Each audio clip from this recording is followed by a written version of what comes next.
welcome. Welcome to the Cllr Hall, and welcome to Leicester City of Sanctuary's open meeting. I'm Helen Everett, and I'm the chair of Leicester City of Sanctuary. It's very nice to see so many people here, and you're all going to have a chance to introduce yourselves in a little while. So thanks for coming.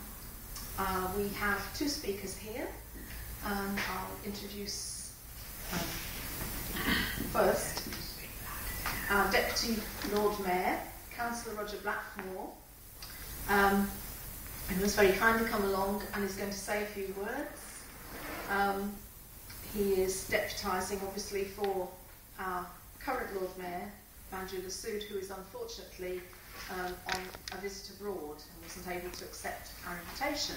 However, Cllr Blackmore is the Lord Mayor-elect, so we're one step ahead of the game here, because we've got here the person who will be Lord Mayor in a week's time. He will be invested as Lord Mayor. So aren't we lucky? This is going to be quite an informal and interactive meeting. I should just say that Cllr Blackmore is able to stay for the first part of the meeting only, but he has to go on to another engagement. So I'm just going to ask him to speak for a few minutes and just say a few words. That's very kind of you.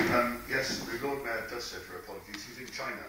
The truth is that I don't think I'd be allowed into China. Apparently I wanted to express support for Falun Gong, since we appeared on all sorts of dubious websites threatening me not to have a visa, so that's one visit I shan't be undertaking next year.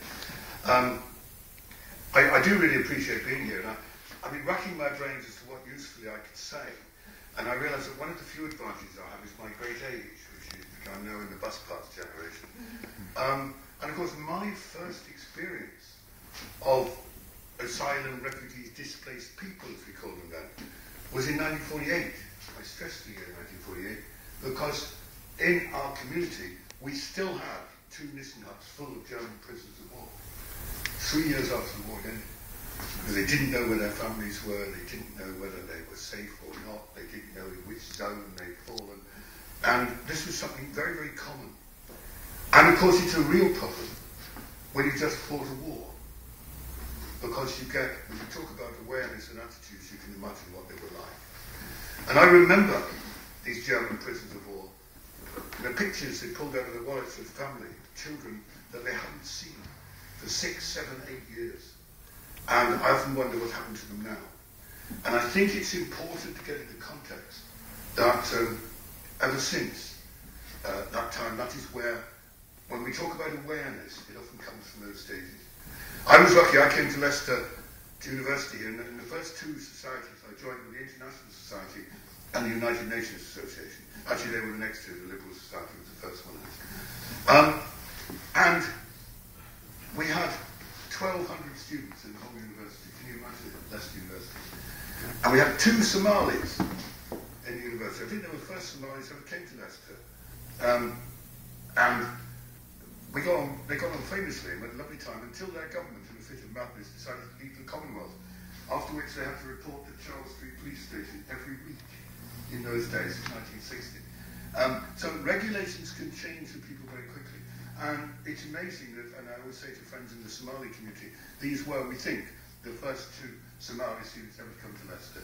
And sadly, we've lost touch with them now, although happily, some of the others we have kept contact with. And I think that the terribly important thing that taught me, and bear in mind, I came from the southwest of England, really, really backward part of the world.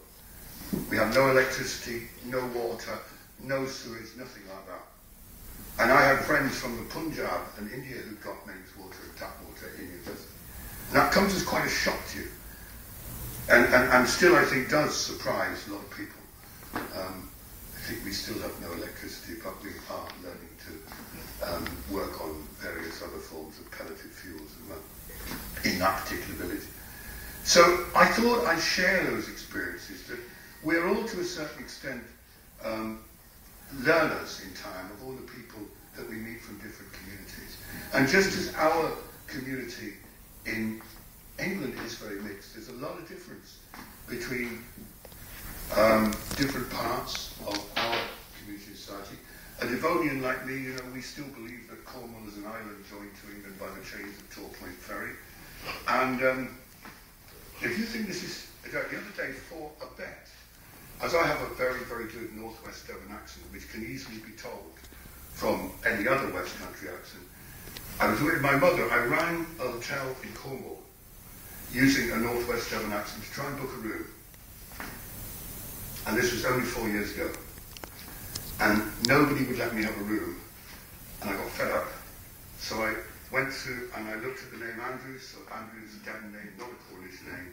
None of this Penhavigan nonsense. And rang up and got a room straight away in Port Isaac.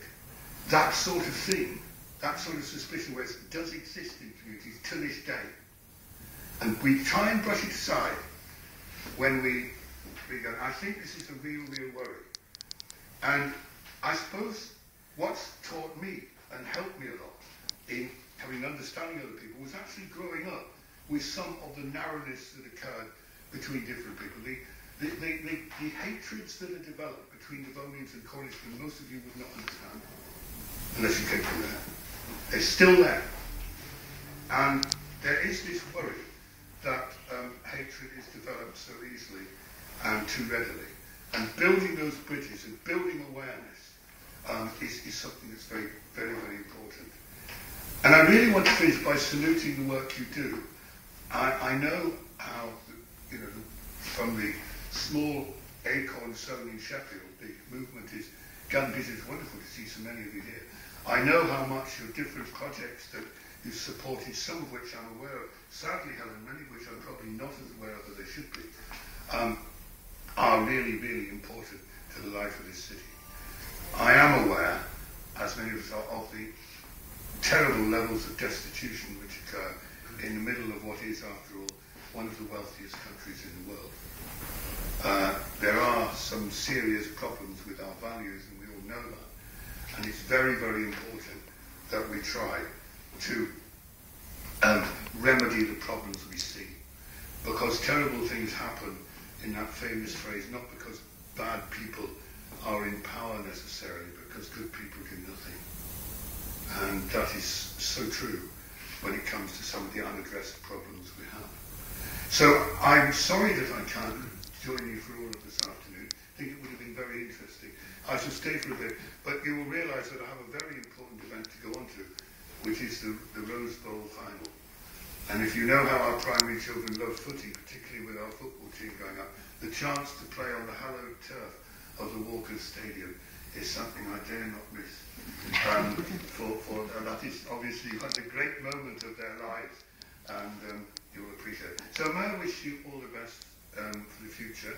I hope that during my mayoral year I will have a chance to see and be with some of the projects that you are associated with, particularly as they affect the city. And I have asked a number of people, including my chaplain Barry Naylor for the coming year, to make sure that we do liaise, particularly with those people who very often have little or no contact with the civic situation in Leicester. And all the very success for this afternoon. Thank you very much for inviting me.